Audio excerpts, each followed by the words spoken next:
Good morning, park managers, and welcome back. So if you watched my tutorial on how I make a cozy entrance, you would have seen me sort of place this enclosure down. I thought we're going to fill it and we're going to use a Megalosaurus for this enclosure.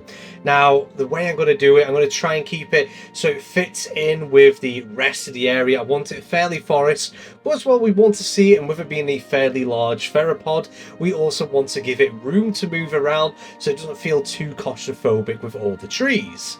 Now, the reason why I picked Megalosaurus, because one, you find it in the UK, and it's very interesting and has like a really interesting history. For example, Megalosaurus was named in 1824, and back then we had a very different view on dinosaurs, and especially Megalosaurus. Everyone talks about the change of Spinosaurus and how much that's changed over the years. Well, Megalosaurus was thought to be quadrupedal and had like a massive hump above its head. You can go to the what's the gardens called? I think it's called Crystal Palace Gardens, and you can actually see a model of it from that time, and it was quadrupedal and looks really spectacular, and nothing of what we actually know of it today. It looks completely different. You'd think it was a different animal, and honestly it's such a cool design. We've seen so much change, and yeah, honestly it was going to be given a different name as well. We're kind of very lucky that it never got given this name, but because of one of its bones, there was a sort of like going to name it Scrotumsaurus, which would have been,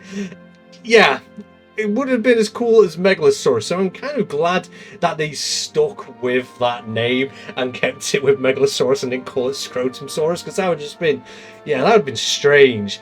And yeah, it also lived in the middle Jurassic period, so it's not like a young dinosaur like as some of our Cretaceous species. This is actually from the Jurassic period and kind of makes sense to be in a Jurassic Park. And my last little facts for it, it's relatively close to a Torvosaurus. It's part of that same family tree, which is pretty cool.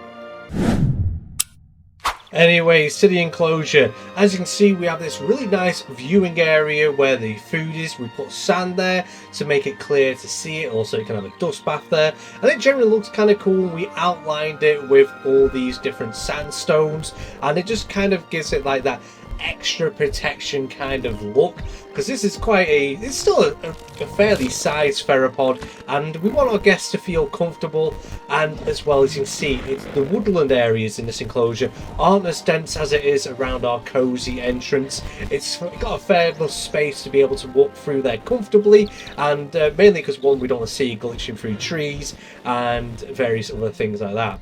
Now, going on to the off-show area, obviously I'm not showing it right now, we saw me building that. It adds a little bit of a staff area as well, which is kind of cool. Just adds a bit more personality to the enclosure.